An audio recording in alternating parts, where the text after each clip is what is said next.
अस्सलाम वालेकुम प्यारे बच्चों। ब्राउन मुंबई महानगर पालिका शिक्षण विभाग MCGM ऑनलाइन वर्चुअल क्लास में आप सभी का इस्तकबाल है, स्वागत है। मैं हूं आपका मुअल्लिम शम्स तबरेज़। चलिए करते हैं लेसन की शुरुआत।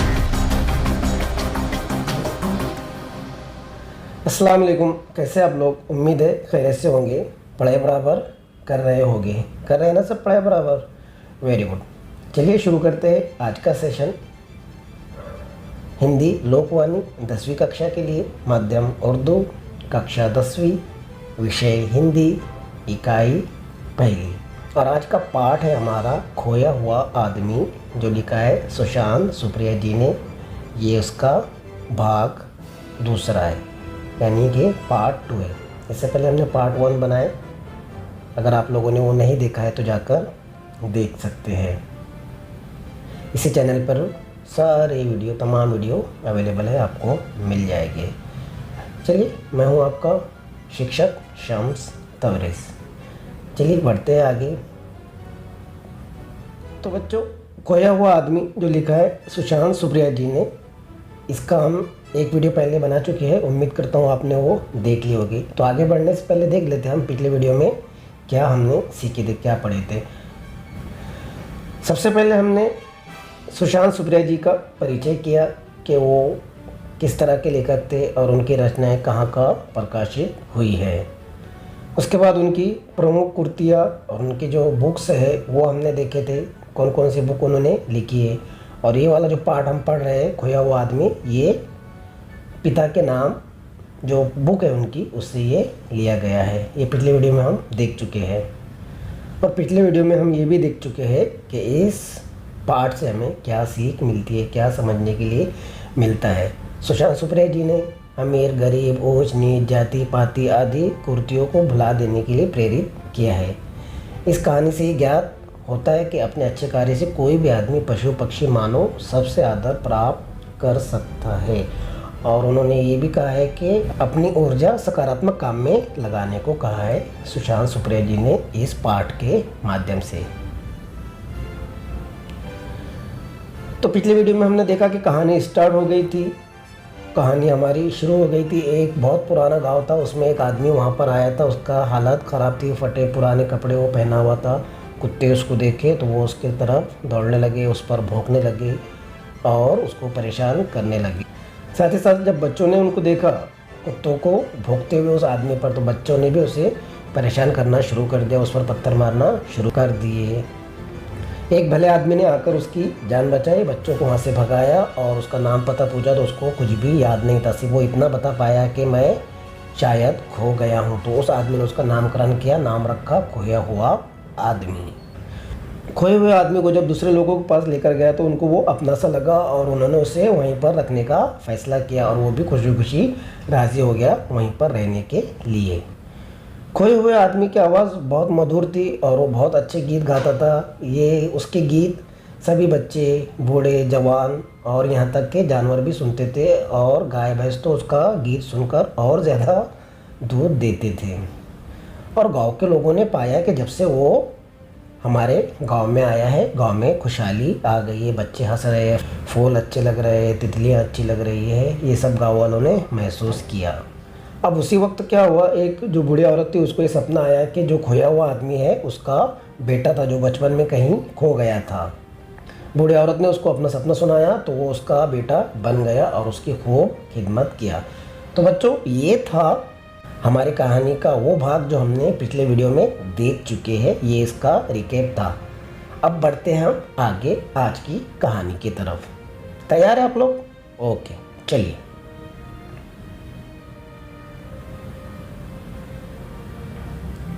धीरे धीरे गांव वालों को खोए हुए आदमी के कई गुणों के बारे में पता चलने लगा। वो पशु पक्षियों से बातें करता प्रतीत होता, लगता था जैसे वो पशु पक्षियों की भाषा जानता हो। अभी धीरे धीरे क्या हो रहा था, उसके गुणों की मालूमात उनको हो रही थी, उसके गुण उनको पता चल रहे थे। ऐसा लगता था जैसे वो पशु पक्षियों से, जानवरों से, चरिंदों परिंदों से बातें कर रहा है। और ऐसा महसूस होता है जैसे वो उनकी बोली जानता था। इस पैराग्राफ से हमें क्या सीख मिलती है? ये सीख मिलती है कि हमें भी जानवरों के साथ अच्छा बर्ताव करना चाहिए, है ना। अगर हम जानवरों के साथ अच्छा बर्ताव करेंगे, उनके साथ सही से रहेंगे, उन्हें प्यार मोहब्बत करेंगे, तो जानवर भी हमारे ऊपर जान निछावर करेंगे। तो हमें जानवरों से क्या करना चाहिए? लगाव रखना चाहिए, उनकी देखभाल करनी चाहिए। कहानी आगे बढ़ गई है, अब उसके गुणों के बारे में उनको पता चल रहा है। गांव के लोगों को वो जानवरों से बातें करता प्रतीत होता था, वो ऐसा लगता था जैसे वो उनकी भाषा जानता हो। बढ़ते आगे। वो आंधी, तूफान, चक्रवात आने, ओले पड़ने या टिड्डियों के हमले के बारे में गांव वालों को पहले ही आगाह कर देता। उसकी भविष्यवाणियों के कारण गांव वाले मुसीबत से बच जाते। अब क्या हो रहा है? और उसके गुणों के बारे में लोगों को पता चल रहा है। क्या पता चल रहा है? कि आंधी, तूफान, चक्रवात और टिड्डियों के हमले होते हैं ना। अब मुझे ये बताइए आप कि हमारे भारत में टिड्डियों के हमले कब हुए थे? या आप कमेंट सेक्शन में बता सकते हैं। गूगल पे जाके सर्च कीजिए कहाँ कहाँ टिड्डियों के हमले हुए थे। चलिए मैं आपको एक हिंट देता हूँ कि टिड्डियों का हमला सबसे पहले हमारे पड़ोसी मुल्क पाकिस्तान में हुआ था, और फिर वहाँ से हमारे देश में टिड्डियाँ आई थी। तो टिड्डियों का हमला, चक्रवात, तूफान, ओले, क्या करता था वो? गांव वालों को पहले ही आगाह कर देता, पहले ही खबर देता कि ऐसा होने वाला है। वो गांव वालों को ये बता देता था कि अब तूफान आएगा, अब चक्रवात आएगा, अब ओले पड़ेंगे, इस दिन टिड्डियों का हमला होगा। और उसकी भविष्यवाणियों के कारण वो गांव वाले मुसीबत से बच जाते हैं। तो आप लोगों को उसके नए नए गुणों के बारे में मालूम हो रहा था। पहले एक गुण मालूम हुआ कि वो जानवरों से बातें करता प्रतीत होता है। अब ये मालूम हुआ कि वो भविष्यवाणी भी करता है कि तूफान, चक्रवात, टिड्डियों का हमला, ओले वगैरह की जानकारी वो पहले ही लोगों को दे देता था, और लोग आने वाली मुसीबत से किसी तरह बच जाते और उनका नुकसान होने से बच जाता। बढ़ते आगे। जब एक बार गांव में सूखे की स्थिति उत्पन्न हो गई तो खोए हुए आदमी ने आकाश की ओर देखकर न जाने किस भाषा में किस देवता से प्रार्थना की। कुछ ही समय बाद गांव में मूसलाधार बारिश होने लगी। सूखी प्यासी मिट्टी तृप्त हो गई। बच्चे बड़े सभी इस झमाझम बारिश में भीगने का भरपूर आनंद लेने लगे। उसी दिन से खोए हुआ आदमी गांव में सबका चहेता हो गया। अब क्या हुआ आगे? कि एक बार गांव में बहुत ही भयंकर सूखा पड़ गया। सूखे की स्थिति उत्पन्न हो गई। सूखा हो जाना यानी पानी का बिल्कुल ना होना। पीने के लिए पानी लगता है, पानी हमारे लिए बहुत ज़रूरी है। अब तो फर्स्ट क्लास से ही पढ़ते हुए आ रहे कि पानी हमारे लिए कितना ज़रूरी है। पानी हमें पीने के लिए लगता है, इस्तेमाल करने के लिए लगता है, जानवरों को लगता है, खेती बाड़ी को लगता है, पेड़ पौधों को लगता है, हर चीज़ को पानी लगता ही लगता है। तो क्या हो गया था? सूखे की स्थिति उत्पन्न हो गई थी। तो उस खोए हुए आदमी ने आकाश की ओर देखकर न जाने किस भाषा में किस देवता से प्रार्थना की, किस देवता से और किस भाषा में दुआ मांगी, पता ही नहीं चला। और कुछ देर बाद वहाँ पर क्या होने लगी? मूसलाधार झमाझम बारिश होने लगी। और क्या करने लगे? सब उस बारिश में भीगने लगे। सूखी प्यासी मिट्टी तृप्त हो गई। बच्चे बूढ़े सब उसमें झमाझम करके नहाने लगे, भीगने लगे। उस दिन से खोया हुआ आदमी गांव में सबका चहेता हो गया। अब चहेता तो होगा ही ना। क्यों? क्योंकि वो जानवरों से बातें करता, उसका गीत सुनकर गाय भैंसे ज़्यादा दूध देती है। वो भविष्यवाणी करता है कि चक्रवात आने वाला है, तूफान आने वाला है, ओला आने वाला है, ओले गिरने वाले हैं, बराबर ना। अब सूखा पड़ गया तो उसने दुआ करे तो बारिश हो गई। तो वो तो सबका चाहिए था, होगा ही ना, क्योंकि वो उनको क्या कर रहा था? आफतों से निजात दिला रहा था। उन पर जो आफत आ रहे थे उसको वो दूर कर रहा था। तो क्या कि उसने किस भाषा में किस देवता से प्रार्थना की, तो झमाझम बारिश हो गई और ज़मीन गीली हो गई। बच्चे बूढ़े जवान सभी उसमें भीगने लगे। चलिए बढ़ते हैं आगे। गांव के किनारे कुछ घर दलितों के थे और कुछ मुसलमानों के। गांव की कुछ जाति के लोग उनसे अलग रहते थे। खोए हुए आदमी ने दलितों और मुसलमानों से भी मित्रता कर ली। वो दैनिक कामों में उनकी मदद कर देता, उनके कर्तव्य समझाता, उन्हें उनके अधिकारों के बारे में बताता।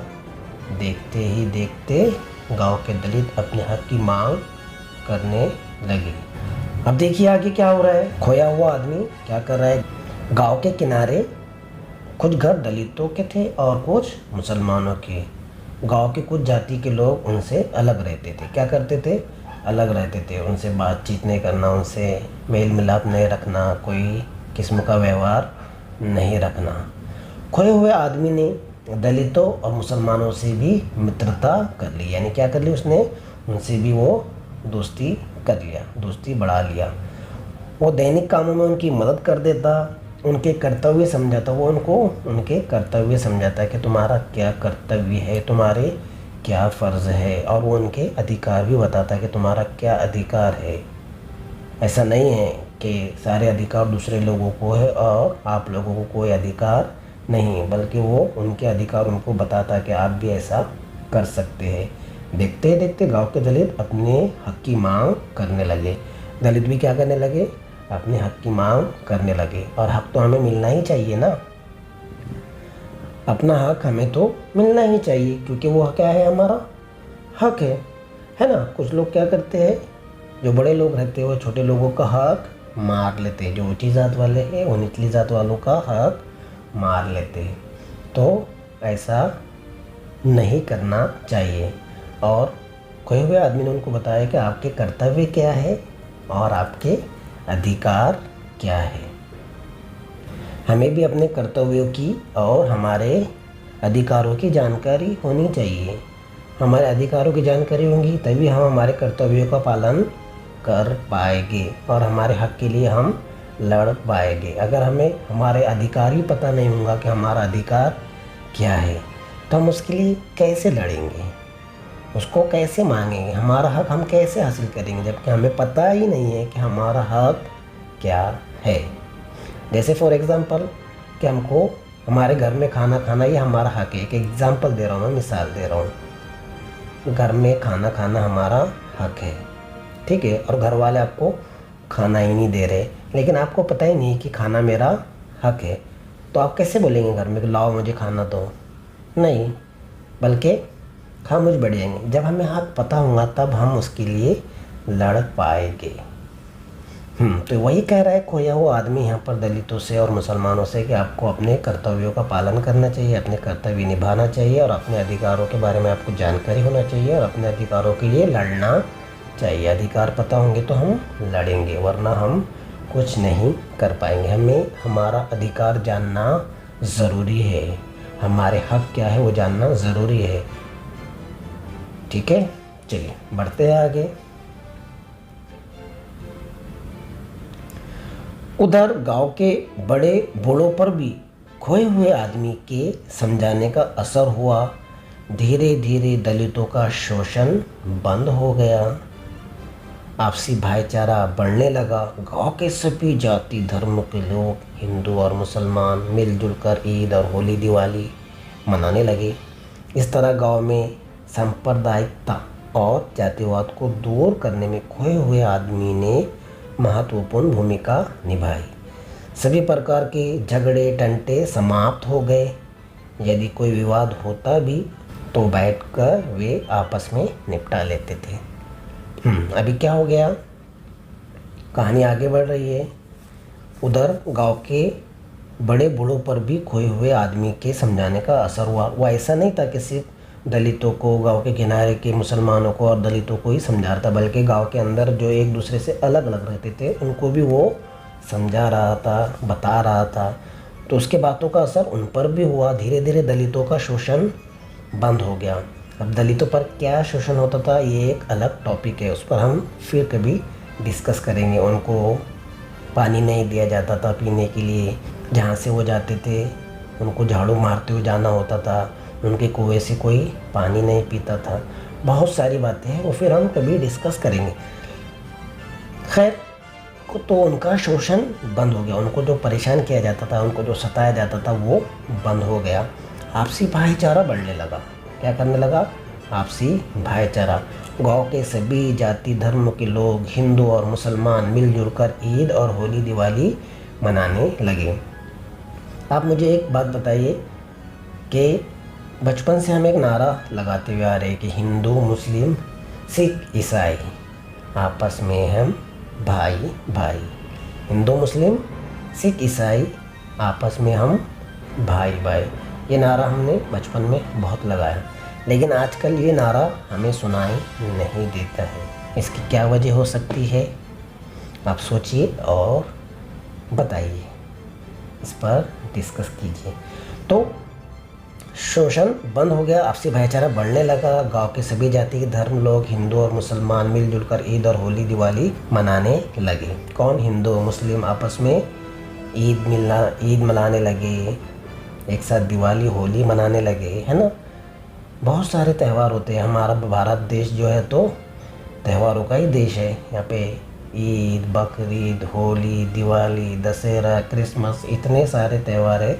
आप गिनते रहो, त्यौहार ख़त्म नहीं हो गए। तो ये त्यौहार क्या कर रहे थे? वो आपस में मिलजुल कर मना रहे थे। इस तरह गांव में सांप्रदायिकता और जातिवाद को दूर करने में खोए हुए आदमी ने महत्वपूर्ण भूमिका निभाई। जातिवाद, एक दूसरे को बुरा भला कहना, एक दूसरे के मज़हब को बुरा भला कहना, एक दूसरे को जाति को बुरा भला कहना, और उनसे मिलना नहीं, सही से बात नहीं करना, उनका शोषण करना, ये सब होता था। तो वो क्या हो गया? दूर करने में उसने महत्वपूर्ण भूमिका निभाई। किसने? खोए हुए आदमी ने। सभी प्रकार के झगड़े टंटे समाप्त हो गए। ये तो खोया हुआ आदमी ही कर सकता है। सभी किस्म के, सभी प्रकार के झगड़े टंटे समाप्त। ऐसा होता है अगर हम चाहे, हम करना चाहे। कोई भी काम मुश्किल नहीं है और कोई भी चीज़ नामुमकिन नहीं है। दुनिया में हर चीज़ मुमकिन है, हम चाहे तो कर सकते हैं। सिर्फ शर्त ये कि हमें उसके लिए लगातार मेहनत करना होगी और हमारे अंदर लगन होना चाहिए, पैशन होना चाहिए किसी भी काम के लिए, तब जाकर हम वो काम कर पाएंगे। अगर हम हमारे पैशन वाला काम करेंगे तो हम उसमें बहुत सक्सेस हो सकते हैं। मालूम पड़ा ऐसा काम करें जिसमें हमारा कोई पैशन ही नहीं है, तो फिर क्या होगा? ना हम सेटिस्फाइड होंगे और ना हमारा काम सही होगा, बस काम निकालने वाला काम होगा। तो ये कौन किया? खोया हुआ आदमी किया कि वहाँ के सारे झगड़े टंटे समाप्त हो गए। यदि कोई विवाद होता भी तो बैठकर वे आपस में निपटा लेते। हाँ, अब इंसान तो थे, इंसान है तो झगड़े तो होगी, लेकिन वो क्या करते थे? आपसी समझदारी थे, उसको आपस में ही निपटा लेते थे। जैसे कि अपने मुंबई भाषा में कर बोलते हैं, मांडवली कर लेते हैं। समझ में आया? कहानी आगे बढ़ गई है अब। बुढ़िया ने उसको बेटा बनाया, वो उसका बेटा बनकर उसकी खिदमत करने लगा। फिर उसका गुणों के बारे में पता चला कि वो जानवरों से बातें करता है, और गुणों के बारे में उसके पता चला कि वो चक्रवात, आंधी, तूफान, ओले पड़ने से पहले ही वो गाँव वालों को खबर दे देता था और गाँव वाले नुकसान से बच जाते थे। इसके अलावा जब सूखा पड़ गया तो उसने किस भगवान से किस भाषा में दुआ की, लेकिन उसकी दुआ कबूल हो गई और झमाझम बारिश हो गई। सब लोग भीगे उसमें और ज़मीन लुप्त हो गई, तर हो गई पानी से। उसके बाद उसने गांव के किनारे के दलित और मुसलमानों को जाके समझाया, उनके हक बताया, उनके कर्तव्य बताया। उसके बाद पूरे गांव में हिंदू मुस्लिम आपस में मिलजुल कर रहने लगे, मिलजुल कर त्यौहार मनाने लगे। सब झगड़े टंटे समाप्त हो गए। अगर कुछ होता भी तो वो आपस में ही निपटा लेते हैं। चलिए बढ़ते हैं आगे। उसके आने से गांव में एक और बदलाव आया। पहले गांव में स्त्रियों की दशा ठीक नहीं थी। खोए हुए आदमी ने स्त्रियों को अपने अधिकारों के लिए लड़ना सिखाया। गांव की सभी स्त्रियां पुरुषों की ज़्यादती के खिलाफ एकजुट हो गई। खोए हुए आदमी के समझाने का असर भी हुआ। धीरे धीरे स्त्रियों के विरुद्ध अत्याचार समाप्त हो गए। उन्हें भी सम्मान मिलने लगा। वे भी बड़ों की बातों को महत्व देने लगी। अब क्या हो गया? अब स्त्रियों की बारी आई, स्त्रियों का नंबर आया, है ना। उससे पहले उसने दलित मुसलमानों को आपस में सही कर दिया। उसके बाद आप स्त्रियां, क्या होता था वहाँ पर? स्त्रियों की दिशा ठीक नहीं थी, बहुत उनकी दिशा खराब थी। उन पर अत्याचार होता था, जुल्म सितम होता था, उनको महत्व नहीं दिया जाता था समाज में। लेकिन खोए हुए आदमी ने क्या किया? गाँव के सभी स्त्रियों को पुरुषों की ज़्यादती के खिलाफ एकजुट किया, और वो एकजुट भी हो गई। उनको समझाया, स्त्रियों को भी समझाया और पुरुषों को भी उसने समझाया कि ये सब ठीक नहीं है। स्त्रियाँ भी क्या है? इंसान है ना। वो भी है, खाती है, पीती है, उठती है, बैठती है, हमारे काम करती है, हमारे बच्चों को संभालती है। तो उसको भी क्या मिलना चाहिए? सम्मान मिलना चाहिए। वो भी हमारे लिए महत्व रखती है, ये बात हमारे समझ में आनी चाहिए। तो उसने गांव के स्त्रियों को और पुरुषों को भी समझाया। तो खोए हुए आदमी के समझाने का असर भी हुआ। धीरे धीरे स्त्रियों के विरुद्ध अत्याचार समाप्त हो गए। कितना महान वो आदमी था, खोया हुआ आदमी। जो चीज़ों कर रहा था सब पूरी हो रही थी। दलितों को, मुसलमानों को समझाया, हिंदू मुस्लिम आपस में एक साथ रहने लगे। कमाल की बात है। स्त्रियों को और पुरुषों को समझाया तो स्त्रियों पर अत्याचार बंद हो गए। उन्हें भी क्या मिलने लगा? सम्मान मिलने लगा। वो भी बड़ों की बातों को महत्व देने लगी। उनसे जो बड़े थे उनकी बातों को क्या करने लगी? वो महत्व देने लगे। कौन? स्त्रियाँ। क्या था वो? बहुत दिशा उनकी खराब थी, और अभी भी कोई दिशा हमारे भारत में इतनी सही नहीं है। किसकी? स्त्रियों की। धीरे धीरे ठीक हो रही है, लेकिन अभी भी उसको वक्त लगेगा सही होने के लिए। समझ में आ रहा है आपके? तो खोए हुए आदमियों ने स्त्रियों का जो सम्मान खो गया था वो भी वापस लौटा दिया, और उनको भी महत्व समझा जाने लगा। बढ़ते आगे। इस गांव से करीब कस्बे की दूरी 3 दिन की थी। कितने दिन की थी? 3 दिन की। गांव में खेती की ज़मीन तो थी, पर कभी अच्छा बीज नहीं मिलता, तो कभी खाद नहीं मिलती। खोए हुए आदमी ने गांव वालों को प्रेरित किया कि वे गांव में ही अच्छे बीज और जैविक खाद की दुकान खोल ले। हाँ, इस गांव से करीबी कस्बे की दूरी 3 दिन की थी। जो करीबी कस्बा था, जो बड़ा शहर था, वहाँ पर पहुँचने के लिए 3 दिन लगते थे। कितने दिन लगते थे? 3 दिन लगते थे। गांव में खेती की ज़मीन तो थी, पर अच्छा बीज नहीं मिलता था उन लोगों को। अच्छा बीज नहीं मिलता था, ना ही अच्छा खाद उन्हें मिलता था। अच्छा बीज नहीं मिलता और अच्छा खाद नहीं मिलता। तो खोए हुए आदमी ने गाँव वालों को प्रेरित किया, उनको बताया कि आप लोग यहीं पर दुकान क्यों नहीं खोल लेते? इतने दूर जाना, 3 दिन जाना, 3 दिन आना, 1 हफ्ता जाने आने में लग जा रहा, और उसके बावजूद भी सही बीज नहीं मिलता। तो आप एक काम कीजिए, गांव में ही कोई दुकान खोल लीजिए अच्छे बीज की और जैविक खाद की, ताकि आपको 3 दिन का सफ़र ना करना पड़े। 3 दिन जाना, 3 दिन आना, 1 हफ्ते का सफ़र ना करना पड़े। इसके लिए आप यहीं पर दुकानें खोल लीजिए। तो अब उसने खेतीबाड़ी का जो काम था उसके तरफ नज़र दौड़ाई कि लोगों को बहुत तकलीफ़ हो रही है, लोग 3 दिन का सफ़र कर रहे हैं लेकिन फिर भी अच्छा बीज नहीं मिल रहा। तो उसने कहा कि आप लोग यहीं पर दुकानें खोल लीजिए। चलिए बढ़ते आगे। वो खुद लोगों के खेत में मेहनत करता, खेतीबाड़ी में उनकी मदद करता। गांव वाले भी खूब परिश्रम करने लगे। अब क्या हो गया? खोया हुआ आदमी अपनी माँ की तो खिदमत कर ही रहा था, और साथ ही साथ वो गांव वालों की खिदमत में भी लगा हुआ था। इसके अलावा वो लोगों के खेतों में जाकर काम करता था, मेहनत करता था। किसके खेत में? लोगों के खेत में, अपने खेत में नहीं।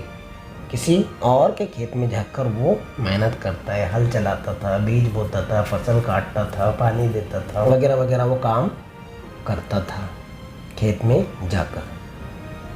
अब उसका देखा देखी गांव वाले भी खूब परिश्रम करने लगे, खूब मेहनत करने लगे। तो हमारी कहानी अब यहाँ तक पहुँच गई है। क्या हुआ है अभी तक? वो अपनी माँ की खिदमत करने लगा। माँ को उसके सपना आया था, एक बूढ़ी औरत को सपना आया था कि तू ही मेरा बेटा है। तो उसने उसको अपना बेटा बना लिया, वो भी बेटा उसका बन गया। उसकी खूब उसने खिदमत किया। उसके बाद गांव वालों को उसके गुणों के बारे में पता चला कि वो कितना गुणी है, जानवरों से बातें करता है और भविष्यवाणी करता है कि कोई तूफ़ान आने वाला है, चक्रवात आने वाला है, ओला पड़ने वाला है। तो उसकी पहले से ही जानकारी वो लोगों को दे देता था ताकि लोग मुसीबत से बच जाए और उनका कोई नुकसान ना हो। इसके अलावा सूखा पड़ गया था। सूखे के बाद उसने दुआ मांगी, किस भगवान से और कौन सी भाषा में दुआ मांगी पता नहीं, लेकिन वहाँ पर झमाझम बारिश हो गई और सब खेत मिट्टी पानी से तर हो गए और बड़े बूढ़े बुजुर्ग औरतें सब बारिश में भीगने लगी। उसके बाद गांव के किनारे जो दलित और मुसलमान थे उनको जाके उसने कर्तव्य समझाया, उनके अधिकारों के बारे में समझाया, तो उनकी दिशा भी सही हो गई। लोग आपस में मिलजुल कर रहने लगे और एक दूसरे के त्यौहार साथ मिलकर मनाने लगे और कोई झगड़ा फसाद नहीं होता था, सब ख़त्म हो गए थे। और कुछ होता भी था वो आपस में बैठकर समझा बुझा कर निपटा लेते थे। इसके अलावा उसने स्त्रियों के बारे में भी बहुत कुछ सोचा। स्त्रियों की दिशा भी ठीक नहीं थी, उन पर बहुत सा अत्याचार होता था, तो स्त्रियों को भी समझाया, पुरुषों को भी समझाया। स्त्रियों को पुरुषों के खिलाफ़ खड़ा किया, वो भी खड़े हुए अपने हक के लिए। और फिर धीरे धीरे स्त्रियों पर भी अत्याचार कम हुआ, ख़त्म हो गया। उसके बाद फिर गांव से दूसरा गांव, जो दूसरा बड़ा कस्बा था जहाँ से बीज लाया जाता था खेती के लिए, वो 3 दिन की दूरी पर था। तो गांव वालों को उसने समझाया कि आप यहीं पर दुकानें खोल लीजिए ताकि आपको 3 दिन का सफ़र ना करना पड़े। खाद भी आपको अच्छा मिलेगा और बीज भी अच्छा मिलेगा। वो खुद लोगों के खेत में जाता, मेहनत करता और उसके देखा देखी लोग भी खूब परिश्रम करने लगे, खूब मेहनत करने लगे। तो बच्चों, ये था कहानी का दूसरा भाग जो यहाँ पर ख़त्म होता है, क्योंकि हमारे पास वक्त अब नहीं है। मुझे उम्मीद है आपको ये कहानी समझ में आ रही होगी। इसका अगला पार्ट भी बहुत जल्द आएगा और आपको ज़रूर मिलेगा इसी चैनल पर। आप बने रहिए। तो बच्चों, मुझे उम्मीद है आज का ये वीडियो आपको पसंद आया होगा। वीडियो पसंद आया तो वीडियो को लाइक कीजिए, शेयर कीजिए। चैनल को अभी तक सब्सक्राइब नहीं किया है तो चैनल को सब्सक्राइब कर लीजिए। मिलते हैं नेक्स्ट वीडियो में। तब तक के लिए अपना ख्याल रखिए, बाहर मत निकलिए और सबसे और ख़ास इम्पोर्टेंट बात कि है पढ़ाई कीजिए, क्योंकि आपका एग्ज़ाम नज़दीक है।